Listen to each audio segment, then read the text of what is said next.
are now plugged into Hooked on Sonics with Bruce and Tom.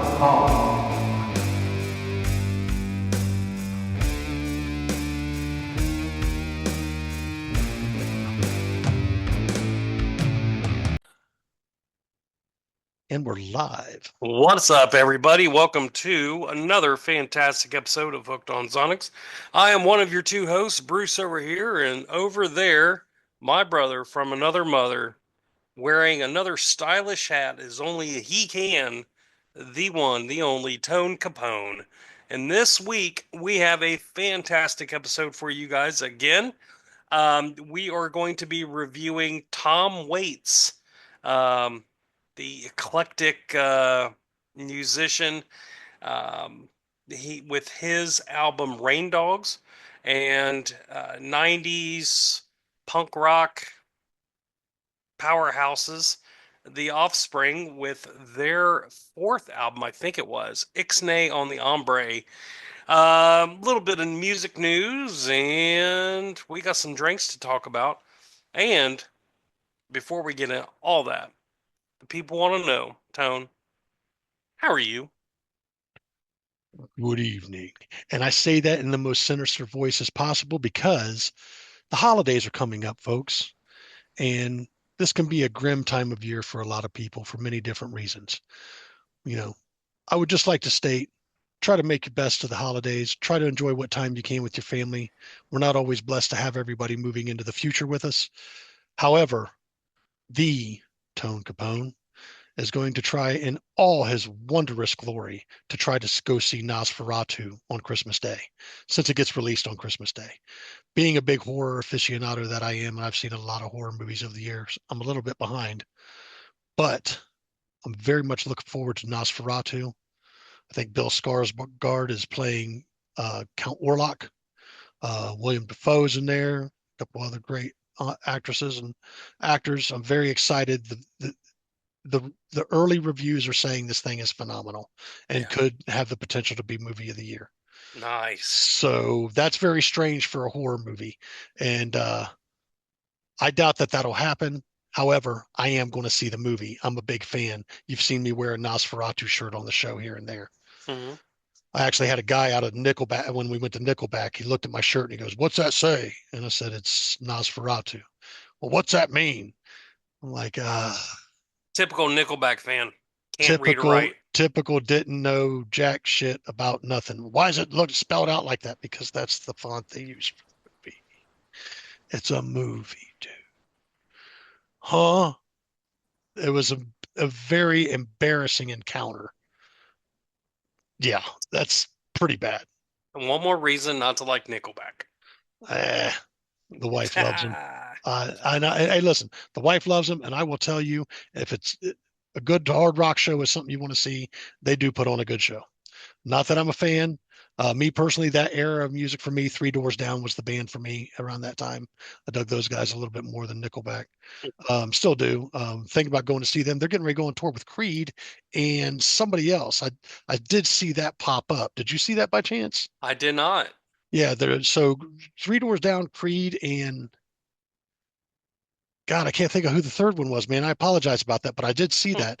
They're getting ready to go on tour. Acid Bath also announced three more dates on festival shows. So their Columbus is going to get them twice with Sonic Temple and Incarceration. Nice. So that's pretty interesting. I believe they're also going to be on Louder Than Life, and there was another one that I'm not sure about, which I think is really cool because I got to see read an interview with somebody was talking with Sammy Due, I think it was, and they had mentioned that you know after the recent passing of another member, that it was just time to if we were going to do it, let's do it. You know what I mean? Yeah. And I think that's really cool how that came about. Even if they're just going to do some festival shows, great. I would not expect unless the festival shows go off crazy or something, I would not expect them to do maybe a major tour or anything. There isn't no talk of an album at this time, but it would be nice to, for fans, obviously, to get another album and maybe another major city tour, even if they were going to wrap it up in just a one swing thing. Because that's what Danzig did with Sam Hain. Okay. Danzig did a Danzig set and Sam Hain set, And if you were lucky enough, he also did a few Misfits covers during that time frame. And I did get to go see that thing. And I'll tell you, the Sam Hain set and Danzig set, Danzig pulling double duty was one of the coolest experiences I ever saw. And I got to see that at the Newport. So Nice. yeah, so looking forward to the Nosferatu film, everything creepy, you know that. With that being said, man, I believe we're going to have a great show coming up. Sorry to yap on there for a second. I got to You're throw in this good. disclaimer. Please, if you're watching us or listening to us on your podcast or just catching us for the first time, like, comment, subscribe. If you like what you see here, share this, share these videos. We love to see that out there and talk with you guys and see what you guys are thinking about, see what we want, what you'd like us to review. Because we enjoy giving stuff back and forth to each other, but we're very interested to see what other fans have to do. And we kind of dig deep in our library to pull what is maybe not so well known albums Hmm. by bands from each other, because we have a pretty big library between the two of us of what we enjoy music wise. Once again, like, comment, subscribe, share us with any of your friends who are music listeners. Uh, Working on still getting some special guests. I think Bruce was putting out some emails there for us. Yep. If you get the chance, some guys that we are interested in having on, I think we mentioned them last show, the Sons of Silver. Yep. Take a look at those guys and their latest single. Good stuff going on there. Hmm. Definitely go and check out the Dictators album if you haven't heard that this year. Another great album for this year, and I want to mention these things that we have listened to over the past year that have released, because Bruce and I will be talking about our top five in the very near future for this year. Yep. Definitely want to give it up to the Dictators album. Want to give it up to the recent Heavy Temple release. I think that was a phenomenal album. This new Soul Asylum album, phenomenal. Uh, Anything else you can think of that we come out this year that we found to be wonderful? Not off the top of my head, I can't. Yeah. So we're going to get back to you guys on that, man. There was some really good release. Church of Misery, I think they released Born Under a Mad Sign this year, Okay. or late last year, which phenomenal album. Orange Goblin's new album, pretty freaking good as well, from the Doom side of things. Hmm. Um, I think Bruce mentioned that the female singer, uh, I'm totally drawing a blank. I just reviewed their album, led by a female singer, great groovy band. She's got a Oh, phenomenal voice. The Bell Rays. I think he said their recent release was really good, the Bell Rays. Yes. So you want to check into that as well. Uh, So just King, kind of want to throw those names out there. Anybody else, Bruce? King Gizzard and the Lizard Wizard's new album. It's Uh, fantastic. so you've gotten to hear that. I have not. Uh-huh. Oh, I it's have not. fantastic. I've been waiting to do a deep dive on King Gizzard because they got a pretty good catalog from what I Uh-huh. understand. And they do fall in the realm of doom and psychedelic and stuff like that. Hmm. So looking forward to them. My nephew Cody, Sabrina's son, is a big fan of King Gizzard and Lizard Wizard. But we also share a lot of musical interest. Yeah. With that being said, man, we got a show to do. You got some news Yeah. or something to talk about, or Well, we got yeah. drinks to talk about? How about I'll tell you, what are you drinking tonight, man? Well, I am to help coat the throat because I'm still trying to get over whatever crud I've got going on. An old standby for me. I've got Captain and Coke. It's a Captain 100 proof, and good old Coca-Cola If you ain't with drinking 100 proof, what are you drinking? exactly. I don't think I This have is too much 80 proof on my shelf. hmm, yeah. It's one of my go-tos. I really enjoyed it. It's a 5 all day for me. Standard. Yep. All right. Tone is going through a little bit of another drink that he really enjoys personally. Um, some people do, some people don't. This is definitely one of those drinks that either you're in or you're out, but they're great any time of day. Tone is having an absolute Bloody Mary. Now, what's your Bloody Mary mix? I don't use a Bloody Mary mix. Yeah. I'm thinking about using one, but I like certain things about Bloody Marys a little more than other. Like I like mine with a bit more horseradish. I like mine with a lot of heat.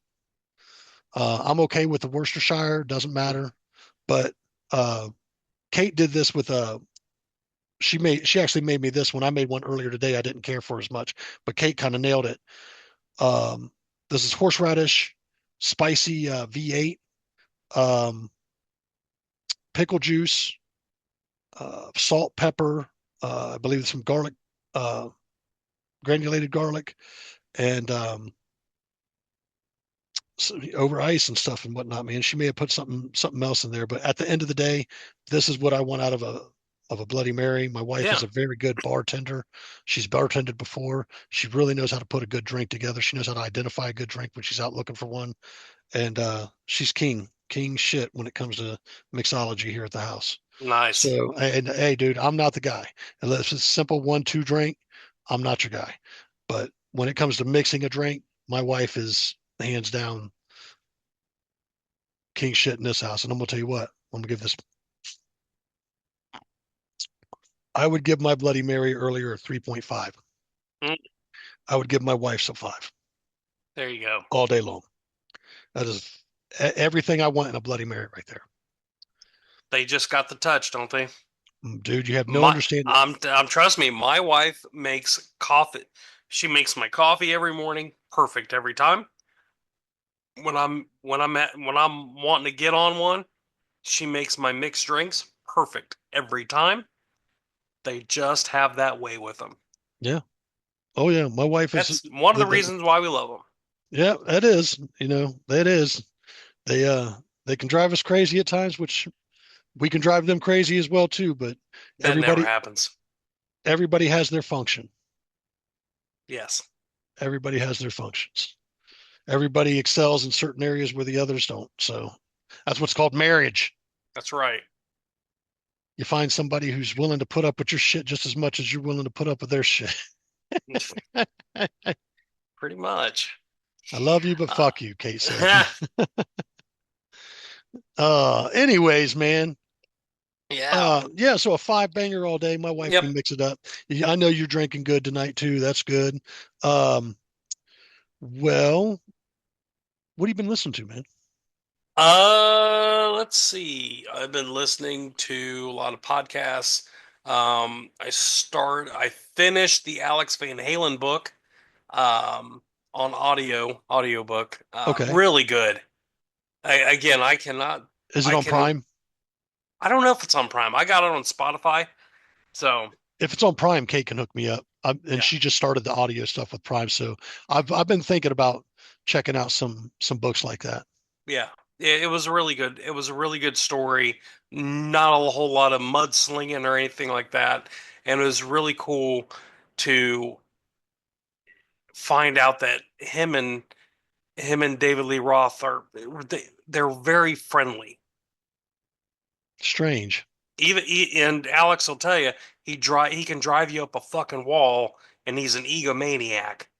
But he was the first one that he called when when Alex, or I'm sorry, when Eddie died. Alex called Dave, first one. Yeah. So they're a Does he weird talk about dynamic. does he talk about his issues with Sammy? Nope. Does No, not does not mention Sammy by name at all. in the book at all. Correct. And the chronologically, the book essentially ends after they break up, after Dave and them break up in 1985. Really? Yep. So he doesn't talk about any of the Gary Sharon Nope. moments or Nope. nothing. This is about his time with his brother and that band, because in his words, that was Van Halen. That was the best version of the van. I Yep. get it. I get it. You know what? You know what sucks, dude? Often think about. I, I I often think about Suspect Earth, right? And I get it. There's a time.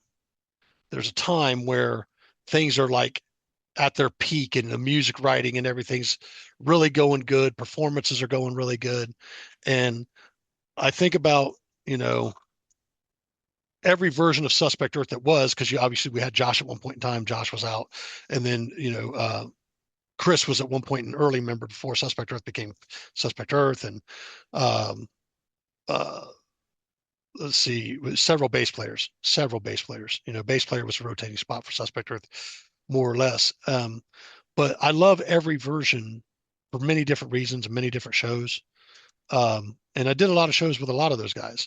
And if I had to say, like the biggest, best run was probably when John was bass player in the band, and it was just me, Todd, John, and Steve. Yeah. It was my favorite. It was hands down my favorite version of time frame. Not that no, not to disrespect the rest of the what was before, what became after, but the writing process at that point in time, the performances, and the gigs we were playing at that time were just huge, huge. Like we had our way right in downtown Columbus, dude. Yeah. And it was fun. It was fun. We had a lot of good shows and a lot of good times. Never, a sad house, you know. So I get it, man. I just that kind of blows my mind that he doesn't speak on that. That's a lot of years not to even speak on. Yep. But it might be a good idea for him to later speak on it at a later time. Maybe. Maybe. I don't know. I hear that him and Sammy's relationship is pretty strained. Right, because Sammy was airing dirty laundry about Really? Ed. Yeah, and about his drug and alcohol abuse. They all had drug and alcohol abuses. Yes. Maybe not drugs with one or alcohol with the other, but they all had that issue. You shouldn't judge anybody based on their situation. You know what I mean? Yep. So, That we'll see if sucks. they figure it out. Yep. All right. So, What about you? What have you been listening to? well, dude, I'm glad we talked about this because I have went through some of my record stuff, and I was out Christmas shopping, and Kate and I have this thing that whenever I go Christmas shopping, I'll pick up her a couple small things or whatnot. But I happened to run across this bad boy for $10 Oh, baby. at Walmart of all places. Now the album feels a little heavier. Like you could tell Uh, this is a thick piece of vinyl, which is yep. nice. It's got some good weight to it. It sounded great. We came right home and I think we listened to it within a day. The limited edition numbered series. I don't know exactly what that means, but this is Garth Brooks. No fences, man.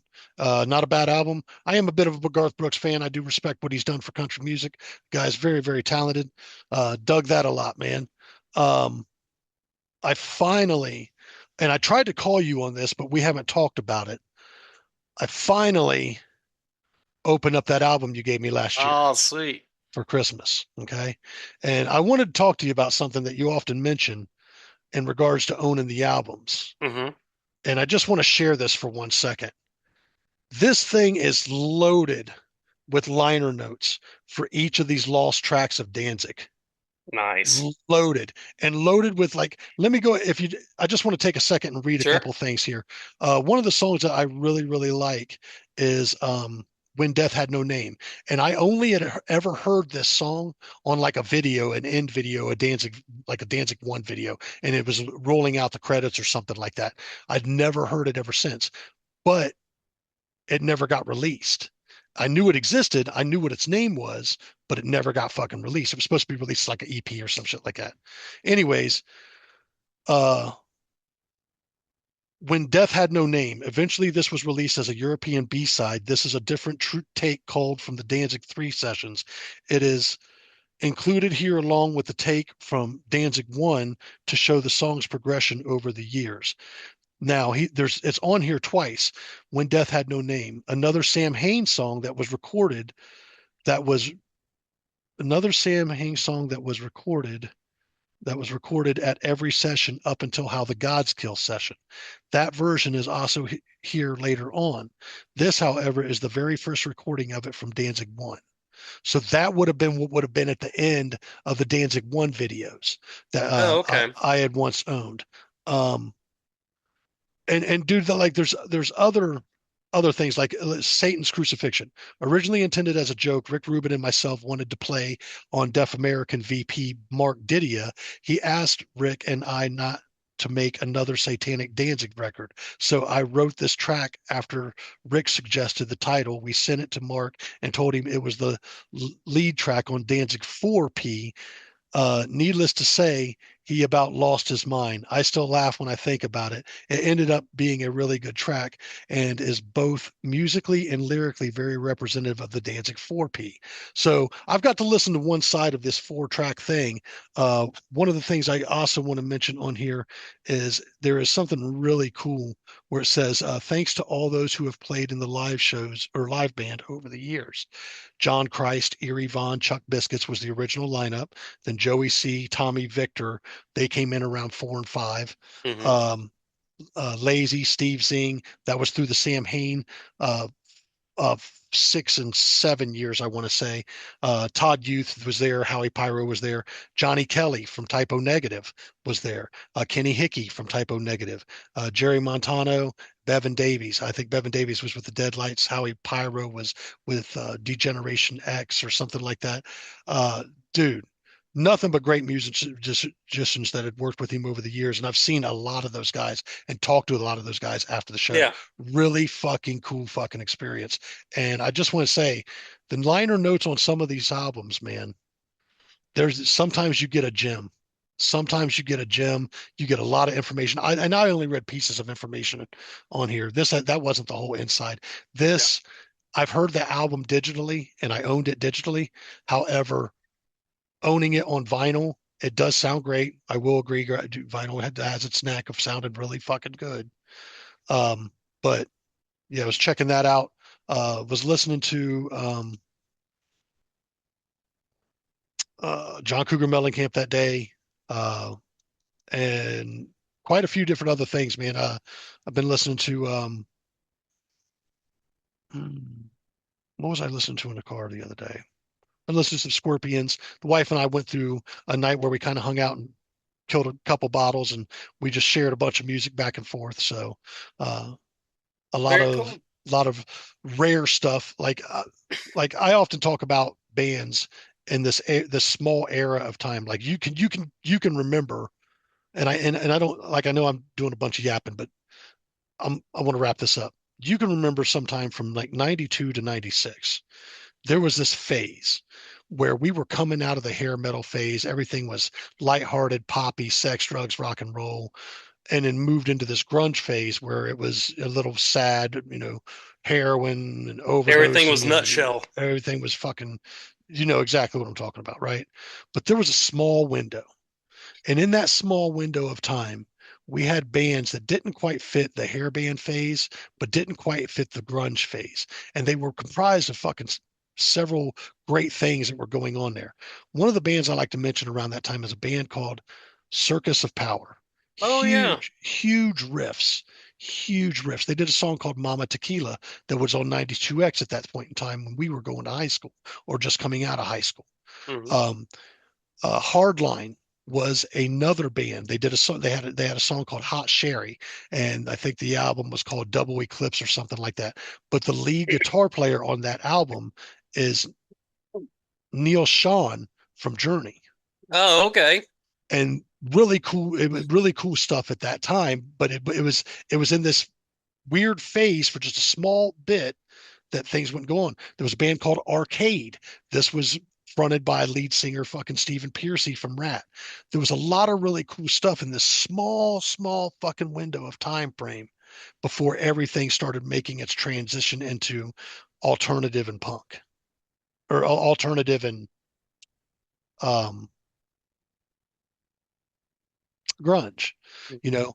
And that's funny that that happens because it kind of plays into tonight's show with, right around that time Offspring landed a serious album. Smash came out, and it was this cross between hard rock punk type thing that was really kind of poppy, but kind of thought provoking and stuff. Yep. And I remember when Smash dropped, I was just like, it was hard to deny that was a really cool fucking tune. Mhm. And this right here, I think, was the follow-up album. We're going to talk about that tonight. Mhm. So with that being said, yeah, I've been listening to a lot of stuff, man, and I apologize for the long rant there. Just it's been a very interesting week of music for me personally. There you go. Cheers. Good Got some, shares. got some news or anything other than that? A couple little, oh, with the big news over the week. Nico from Iron Maiden has played his last show. He's Yeah, retired. I saw Good that. for Nico. A lot of outpouring of support and stuff for him, and Chuck's yeah, having a hard. I think Chuck's having a bit of a hard time with this one. If you ain't seen his Facebook, yes, he is a huge Maiden fan. I'm a huge Maiden fan too, man, and it's an end of an era. yeah, It's an end of an era. If the rest of the guys think they can go on, I think the show that they continue to put on is great. yeah. I think Bruce still sounds great. I just seen him last year.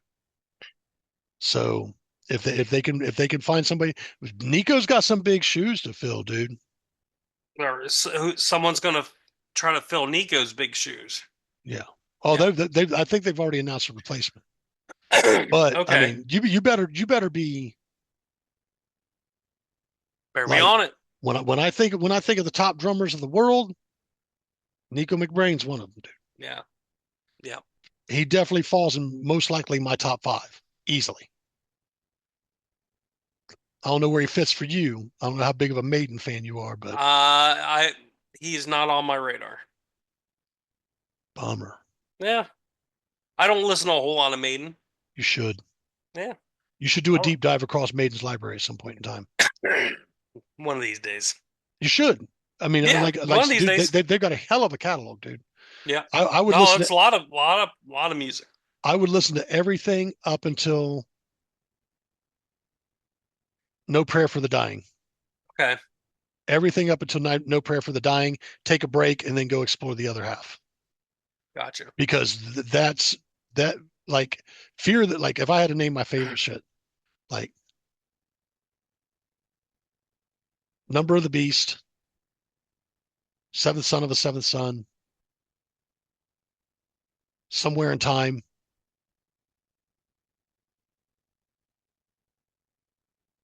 Fear of the Dark.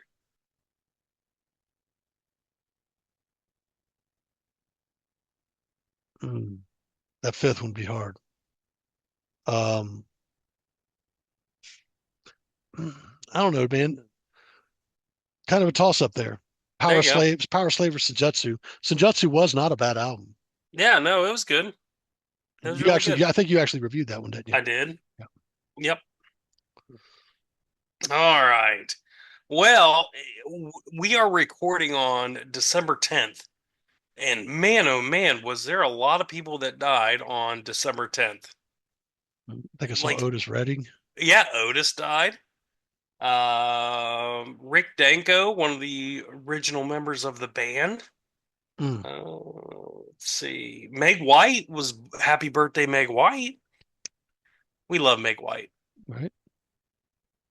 One of my favorite country and western stars from the olden days, Farron Young. He died. And Guitar Slim was born, old blues player back in the 30s and 40s. Um, he was born today in 1926. So there you go. Nice. Yeah, man. No major album releases. Neil Young had a release. I think it was Now Comes the Time. Um, Interesting. yeah, yeah. Oh, I'm sorry. Live at the Cellar Door. Wings Over America by Paul McCartney and Wings. And the Rolling Stones' first live album, Got Live If You Want It. Okay. Yeah. And A Day at the Races by Queen. What a wonderful album. Mm-hmm. I love Queen, dude. Yeah. They're solid. They're solid. Greatest frontman of all time, dude. Absolutely. All Well, right. up there. Well, shit. I mean, if that's all the news, that's the news. That's all Uh-huh. you got. You want to do some reviews, man? Yeah, dude. Let's do it. Let's do it. Who's up first? I think I am. Okay, I think I am. go for it. Unless you want to go. I'll tell you what. Why don't you give me just a couple seconds? I got to step Mhm. over here real quick. I'll be Mhm. right back. All right. Oh yeah. So, while we're waiting on Tony to do whatever Tony thinks he does, I do want to tell you guys again, thank you for all your support that you've given us so far, and please like, share, and comment everything. Um, you know, the only way we're going to be able to get bigger guests and a bigger audience is from you guys. So anything that you can do to help the show, um, we would really appreciate it. Because, this is what it's all about for us and for you. So we really appreciate it. Um, I would say um, another album that I've really been listening to um, is just been the first Johnny Cash record, American Recordings, that he did with Rick Rubin. So, oh, Oh, look, I was what's just that? telling the people, I felt like Mr. Rogers. I felt like Mr. Rogers, like, hey, hello, neighbor. I'll tell you what, it's very hard for me to carry the show when you have a technical malfunction down there No, because you're going for I don't know how many minutes, and it it feels just like forever. it does feel like forever, dude. Yeah, So, with that being said, yeah, I believe you owe me a review of Tom Waits' Rain Dogs. that's right. Tom Waits' Rain Dogs was released September 30th, 1985. This was part of a trilogy. Um, this was the middle part of that trilogy. The last one was Frank's Wild Years, and the first one in the trilogy was. Do you remember? Oh, not offhand. I read it earlier. It's a weird. I don't remember what it is. Anyway, um, it was a weird title. Anyway, this is widely considered one of his greatest albums. Definitely one of his more experimental albums. Uh, It ranked on top charts albums somewhere like a top 500 and a top 100 of albums of all time somewhere. yeah, yeah. Let's see. Um, the album peaked at number 29 on the UK charts, only up to 188 in the US Billboard. Um, it ranked number 21 on Rolling Stone's list of the 100 greatest albums of the 80s. Right. And in 2012, it was ranked number 399 on the magazine's list, the 500 greatest albums of all time, and at number 357 in 2020. Interesting. That's wild. So, he wrote the majority of this album about a 2 month stint, just hanging out in parts of Manhattan, kind of rough, seedy area of town, and he just put everything into this. Um, he had some dirty blues, he had some old New Orleans brass, some um, just an accordion, just all kinds of shit in here. Just trying to find the sound that worked for him. So, um, I'm a little bit of a Tom Waits fan. He's an eclectic guy. So, I'm a huge fan of his first two or three albums. Those are really, if I'm going to listen to Tom Waits more, like if I'm in a Tom Waits mood, those are the albums I'm going to go to first. Um, so let's get into this one. Let's see where this ranks in my Tom rate category. So, all right, here we go. The first song, Singapore. Um, I gave this thing a C. The lyrics are good. The off-tune playing was grating. This thing never caught on to me. It felt it felt like a janky carnival song. That's sad. I, I really like that song. I really dislike this song. Like I listened to this album probably 6, 7 times. Now, I will say it kind of grew on me a little bit because I was going to give it an F. Like I couldn't get through it, Right. but it grew on me. So I It ended grew up onto you giving to a C. to a C. Okay. I'm still probably going to skip it, but eh, Not a great opener for you. not a great opener. Next up was Clap Hands.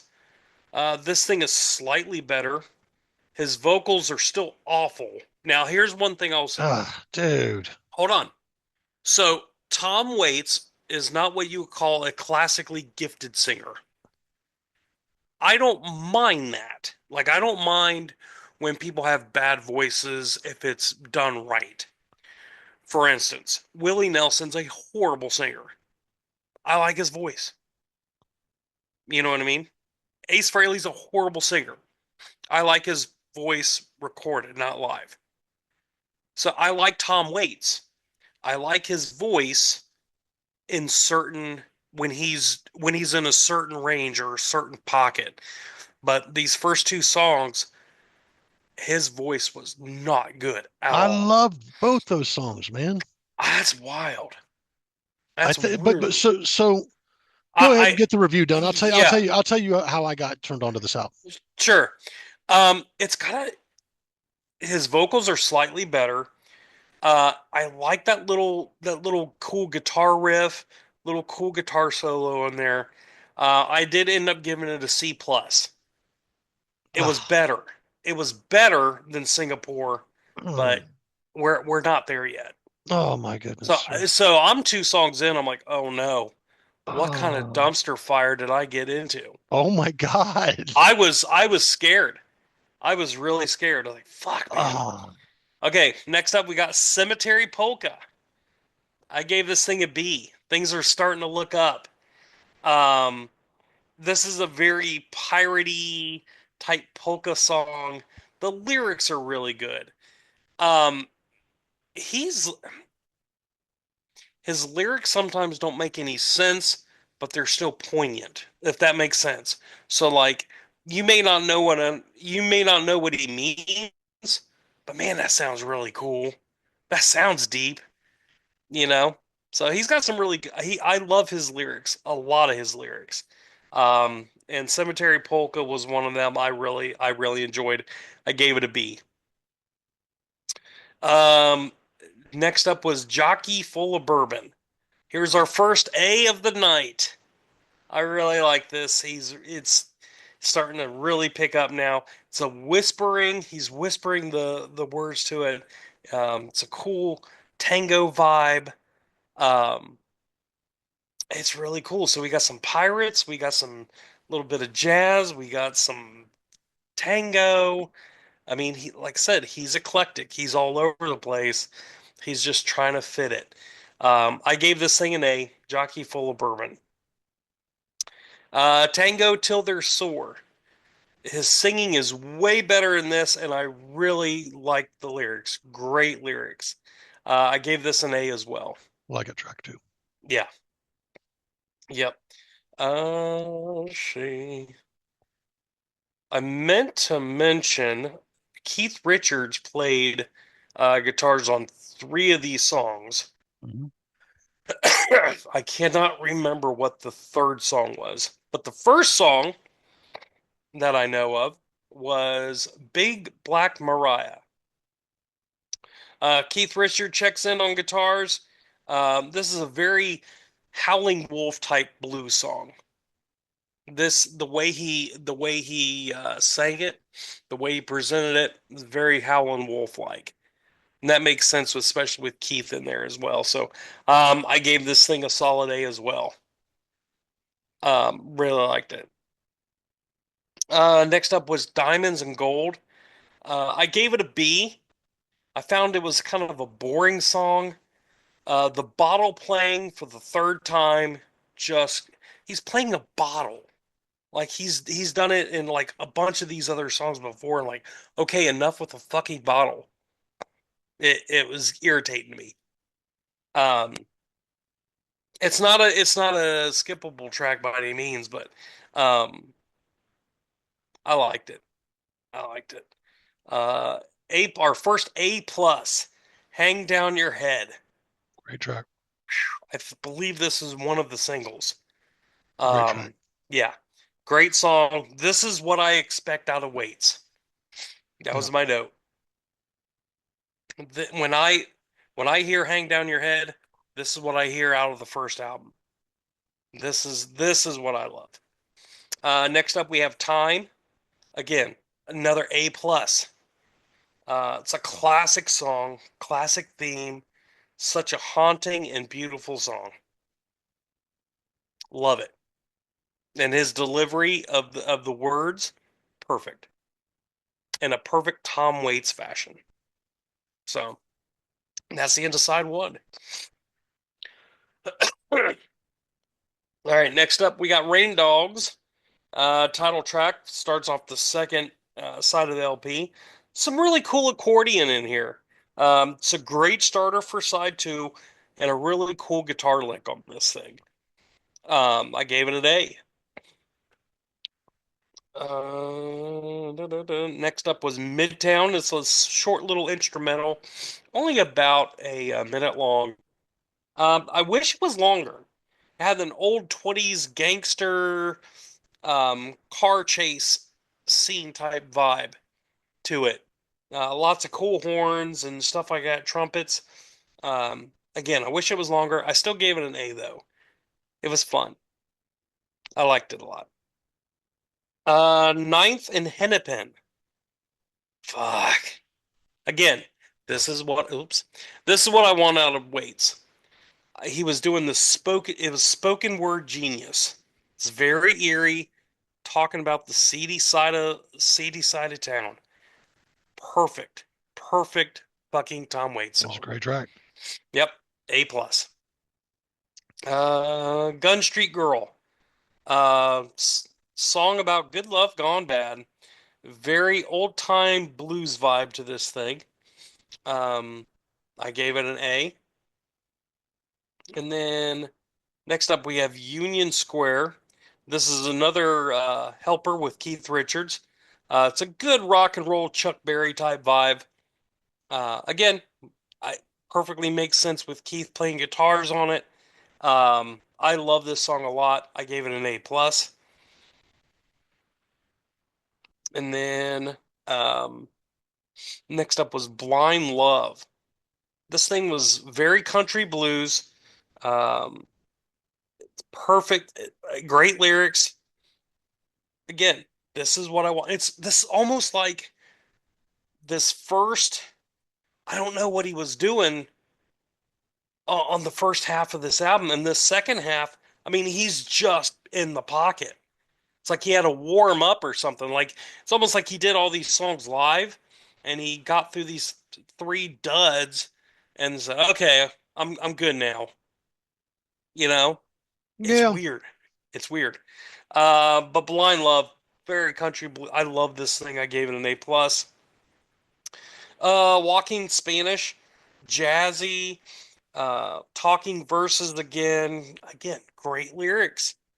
Um, I gave it an A. Nothing wrong with that song. Um, then we got Downtown Train. This sounds like a Bruce Springsteen song to me. It's not. So let me explain something. I know it's not. You've heard that song before. Okay.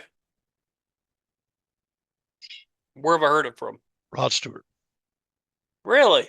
When I see you tonight Hmm. on a downtown train. Hmm. That's the I didn't song. know that. Yeah, I did. blew my mind to find that out too. Yeah, the riff kind of reminded me of um, "Far Away from Me" by Dire Straits. So far away from me. Yeah. Yeah, that's what that riff kind of sounded like. I gave it an A. Really good. Um, Next we got a little instrumental. I don't know. It was a little over a minute long. Bride of Rain Dog. Um, really wasn't needed. It was short and forgettable. I gave it a C. Like I Did dug it. nothing. Yeah. It eh, it didn't go anywhere. I mean, again, it's only a minute long, but eh, anyway. Last of song number 19, Anywhere I Lay My Head. Send it, dude. This thing is fucking fantastic. What a great closer. And again, I think this is a single as well. Um, he starts off with these really pained vocals.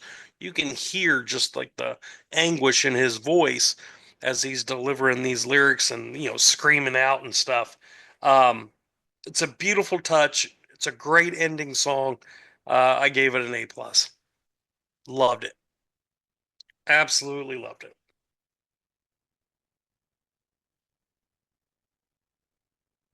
Yeah. Sorry. My God. It's like a reward after drinking it. There you go. Like you drank all your drink. Now here's your reward, a big pickle. That's right. Um, If you had a nickel every time you heard that.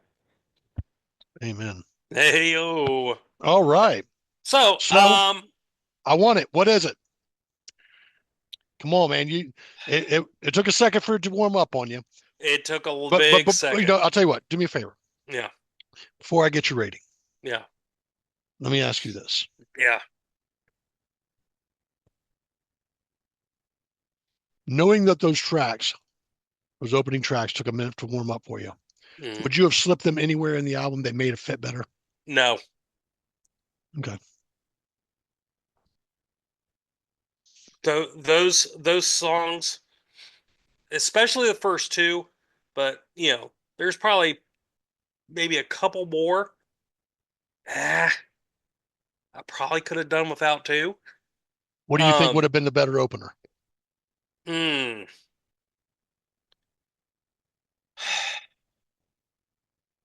I would say right now I would say Union Square or Rain Dogs. Okay. Okay. Now, let's hear your rating. Okay. Um, Again, I'm a Tom Waits fan. I like his stuff. I understand his Eclectus. weirdness. Yeah. Yes. Um, but I'm telling you, those first few songs, I was about to ready to give this thing a 6. That's how bad they like. I just couldn't get You got over it. 19 tracks, dude. I know. You got 19 I'm tracks. getting there. You always got to be about you. Getting there. Anyway, um, these other songs though, obviously they won me over a lot, and like you you almost wish like disc two or side two could have been its own album on its own. All in all, I'm gonna give this thing a solid 8.5. I'm gonna give it an 8.5. The other songs really push through on this. It's still not a go-to Tom Waits album for me, like the whole album, but there are some great tracks on this that I would definitely reach out to when I'm in a Tom Waits mood. I'm reaching out to these specific tracks. Okay. Yep. 8.5. Yep. You know what? I think I would agree with that rating. And the reason why I say this is I remember when I first heard this album. Mhm. I worked with Todd, who was a guitar player for Suspect Earth. Mhm. I worked with Steve. Steve was one, Todd was in management or a pizza maker like me at Papa John's back in the day, or no, Pizza Hut back in the day. And Stevie was a driver, and or Steve now was a driver, and I had a lot of friends that had worked there. Well, we would every throughout the shift, people would get to go in and drop the CD into the CD player, and we would sit and turn each other on to things. I was into a lot of hip hop and R&B and shit at the time, and uh, what metal I had listened to, not everybody was into at the time. Yeah. And I remember hearing the Doors a lot from one of the cats that used to jam there, and I wasn't a Doors fan. I Yeah. remember hearing um, the band I'm Giving You Tonight and the the Tom Waits thing. Monster Magnet, first time I ever really got to listen to them was through there. Um, a lot of things got played. Parliament Funkadelic was played. Um, there was a lot, dude. There was a lot that was played in that pizza shop at that time frame that all of us who were into music, all of us at the time were into music. And I got turned on to a lot of cool stuff at that time. And I remember hearing the Rain Dogs album a few times and then going and hanging out with Todd and jamming to a few of the Rain Dogs songs. Yeah. And fucking I think even Josh turned me on. We sat and jammed some Rain Dogs one night. But that's how I got turned on to Tom Waits, man. And it would be the first time that I would hear this something that wasn't traditionally classified as a certain type of music that kind of did its own thing, Yeah. And that's where I started to gain an appreciation for digging a lot more deeper into what was out there in the world that wasn't available on the radio and stuff. You know what I mean? Yep. So, when I think of bands that are kind of different and do the eclectic kind of thing, Dog Fashion Disco is one of those bands. You know what I mean? And you've gotten to review those guys. There's a lot of really cool shit. Todd Smith's that type of musician where he can kind of come up with just about anything. You know what I mean? And vocally, he's just a powerhouse. Yeah. So yeah, man, I would agree with your 8.5 rating. I would be right about there. It's a solid album. You know, it's a bit better than good. Yeah. It's not a banger album for me, but it's a good listen. It's a good one to throw on every once in a while and kind of just let it spin. Sorry those first two tracks didn't work out for you, man. But I can understand that. I can Yeah. completely understand that where you're coming from. So, 8.5, nice, man. Well, let's get on to what you gave me. Yeah. Bada, bada, bada, bada, bada, bada. I haven't even given the full rating yet, but I've rated every song. So, with that being said, Bruce gave me The Offspring, Ixnay on the Hombre, homeboy. Anyways, um, I will put this out there. I am a bit of an Offspring fan. I do own their greatest hits. At one point in time, I did own Smash when that had dropped. I also probably owned a couple other albums here and there. And I believe I owned this album as well. However, um, I don't think I've ever really sat down and gave it a real review like Yeah. Bruce had kind of dumped on me. I will say this: my favorite Offspring song is on this album. Um, Hmm. and this album brings a lot of memories back for me in gaming across one of my favorite top three video game systems of all time, and all elements and some great gems on this album. Um, it's a solid offering. I'm just going to start off by saying that. Track number one, disclaimer. This was a cool, relevant, great idea for an opener as a skit. Really, really dig this. Uh, I don't, I wouldn't normally give that shit a rating. I think it's a skit. Either you're going to love it or Yeah. you're going to hate it. I'm going to give it an A. Yeah. It's relevant because of the relevancy It was and fun. these guys know how to put together a skit. So, Yeah.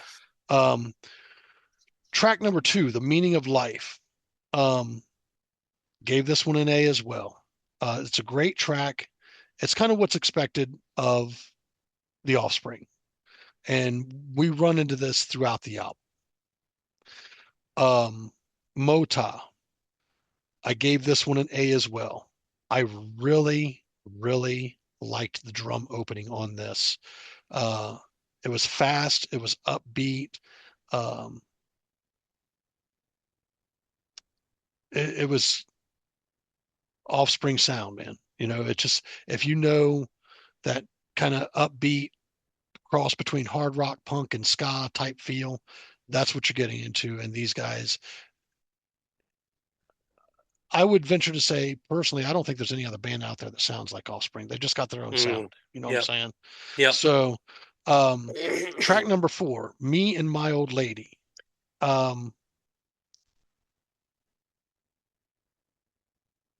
I gave this one an A. To me, and I could be totally off here for anybody else, this kind of felt like a Jane song to me. I can hear that. like a Jane's Addiction style song. I You can know what hear I mean? that. And I'm a big Jane's fan, man. Always have been. Um, love this track. Gave it an A. Track number 5, Cool to Hate. This would be the first, I think, ding on the album. I gave it a B. It's cool, upbeat, good riff. It just didn't resonate. Hmm. It didn't resonate for me. Track number 6, Leave It Behind. I gave this one an A. And for me, while it was short, it seemed like a good lead in to track number 7, Gone Away. Yeah. Gone Away, I've given an A plus plus. This is hands down my absolute most favorite song by The Offspring. It always has been Wow. since it dropped. Um, I don't think I think there's a story behind this. Hmm. And I think there are points and times where people write sad songs about an experience they're experiencing, and you can really feel the anguish and pain that's coming from that person.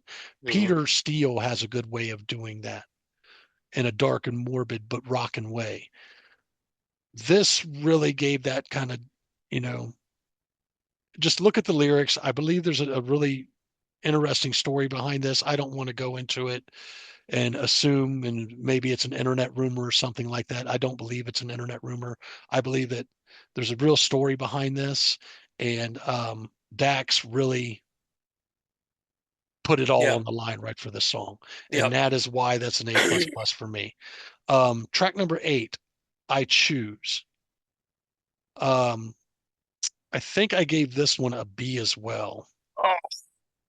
and I'm going to say why. There was a good guitar solo. I really liked the panning that was done in the song, but once again, this just became another thing where it just didn't resonate as well as the other things on there. I can't Hmm. give it a C because it's not a horrible song. I wouldn't skip it. It's just a B. Yeah. It's a good song. You know what I mean? Not personally my favorite. Okay. Hmm. Intermission. This was track number 9. Ha. Once again, it's a skit. Cool little skit. Dug the skit. These guys do know how to do a skit. Gave it an A, but I don't know how it should rank in the overall review of the album because it is a Yeah. skit. Okay. Um, track number 10, All I Want. This is where we get into a very interesting part of the album.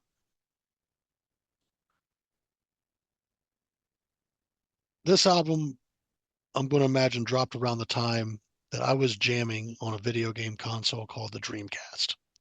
And for those don't know or do Oh, know, good old Dreamcast. Sega Dreamcast was the last Sega system ever fucking made. It also toted the ability for online, and it was the first video game system that you could talk into and interact with a game that um, I was aware of at that time. There may Hmm. have been something else, but all in all, absolutely fun game system. I wish Sega would have still made game systems. I found that video game system to be very innovating. And at that time, they had published a game called Crazy Taxi. Oh yeah. Crazy Taxi is a fun little arcade style game where you drive a taxi and you got to pick people up and drop them off within a time frame to get a fare, and then hopefully pick somebody else up and you keep on going until you run out of time. Absolutely love this game. Played a lot of this game back in the day, so That um, explains your driving now. it does. So All I Want, A plus, classic track using Crazy Taxi. Way down the line, another A, classic track that was used in Crazy Taxi. These things resonate with me. They're still great tracks. Um, don't pick it up. Once again, I gave this one a B. I could see that. It had a ska feel, and I thought that was okay, but it was not skippable. Okay, it's not. I haven't hit a skippable track on this album yet. Did it feel kind of sorry, did it feel kind of like a throwaway? It just it felt rushed to me. It felt like more of a ska track, dude. And I know that sometimes they play that kind of tempo, Yeah. but to me, it felt more like a ska track. Like I don't know, man. It really had a ska feel to it for some Yeah. reason. Yep. Um, and I'm not a big ska guy, so I like a lot of the stuff that came out of that, but I'm just not. It's not a genre I dive deep into and play around in a lot. So, Yeah. um, track number 13, Amazed. Most people are probably going to get upset by this, but I gave it a B. Hmm. Good. Runs a little more. Runs a little more, though it was a thoughtful track. Still not skippable. Just wasn't. I'm already 13 tracks in. I'm starting to get Yeah. wore out because a lot of this has been da da da da da da da da, just Yeah. going and going and going. And don't get me wrong, it's okay if you're in the mood for that. But track number 14, Change the World. I gave this one an A. From what I understand, it was another Crazy Taxi tune. Um, and it was a good closer, upbeat, fast paced, thoughtful at times. Overall, I'm going to give this album solid offering from a solid band that still doesn't compromise on their own style. Yeah. And that's what you really got out of this album. It was a great follow up. I believe it's the follow up to Smash. It I think it is. was. I think it was a great follow up. I think their I think it produced their biggest hit with Gone Away. I could be wrong on that, but however, I love the video for that. I absolutely love this song. With 14 tracks, minus two of them being skits. One.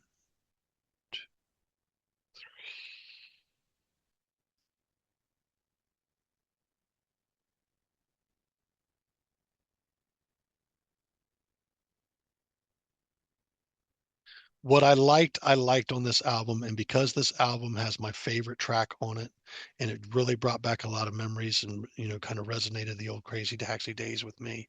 Yeah. I'm gonna give it 8.75. 8.75. 8.75. Okay. I liked it a lot. Thought it was pretty good. Great offering from a great band. As a matter of fact, from what I understand, I guess they've got a new album out or a Yep. recent album out. I think Yep. it should be. I think I'm going to investigate that at some point in time. You should. It's not Have you bad. have you checked it out? Hmm. Good, good. Yeah, there's some age in Dexter's voice. There's some age, but he can still sing. It's good. Yeah, Yep. Um, for me, this is one of those. Um, I I listened to this album a lot as a kid, and I still listen to it a lot as an adult. Um, Smash will probably always be my favorite Offspring record, but this is like right there, it's a right good on album, its, yeah. And there is only one single off that, which was Gone Gone Away. Away. Hmm. That's a shame because that's crazy because like the stuff that was on Crazy Taxi is so well known. Hmm. Like yeah, yeah, yeah, yeah, yeah. Da, da, da, da, da, da, da. So that's crazy. That blows me Yeah, away. yeah. For me, I love this album. This is probably, for me, probably the last great Offspring album for me. Um, I would give it a 9.5.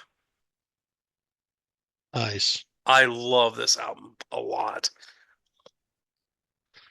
All right. 9.5 from you, 8.75 from me. You gave the other one an 8.5 Well, on the Tom Waits. Tom Waits Rain Dogs there. We want to thank you all for tuning in. Once again, like, comment, subscribe. Hit that notification bell down below. Please share us with who you want. It is now that time of the evening where I look at Bruce and Bruce looks at me and we go, hey, Hey, what are you listening to next week? will you listen to this? I am going to give you this beautiful album cover right here, sir. All right. Who's that? That is going to be Ween Chocolate and Cheese. Ah, You familiar with is Are you familiar with Ween? is Piss Up a Rope on that? Let me check. Are you familiar with Ween? Yeah, Nice. So this is part of I'm going to give you some weird shit for a second. there you go. Um, because once again, this would be something I got turned on to at the pizza shop. You said, don't piss up the rope. Just Piss Up a Rope. No, that is not on here. Okay. That is not on here. This is probably my favorite Wino. Okay. All right, you ready? I'm ready. What do you got for me? I'm calling an audible since you gave me this ween. This just felt right to me. I'm giving you King Gizzard and the Lizard Wizard's new album, Flight B741.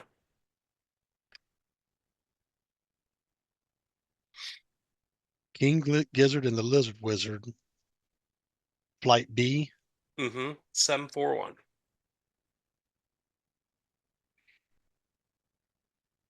And this is one of my top 20 releases of 2024. Really? How long Yes. you been turned on to this? Um, when they released the first single, I dug the shit out of it. It's kind of crazy they've been around as long as they have, and they're Mm-hmm. they're getting the recognition that they get now. Yeah. It's crazy. Yeah. All right. With that being said, Bruce, you got any final words for us this evening? Thank you all for being with us, hanging in there. Um, without you, we'd have no show. We would just be talking to ourselves. And we do that on a normal basis. So, Sometimes when we when yeah, we when we can get and pick up the damn phone. that's right. So, thank you guys. And I'd like to thank you as well. Um, for those that don't know, and maybe Bruce isn't paying attention, this is our 80th episode, Ha! and Ha! we are about 20 episodes from episode 100, Wow. and that's a mighty feat. That's a mighty feat for two guys just kind of putting it together through a Zoom meeting and providing honest music reviews to you. Once again, we want to thank you all for watching. We are Hooked on Sonics. I'm Tone. I'm Bruce. We'll see you guys next week. See ya.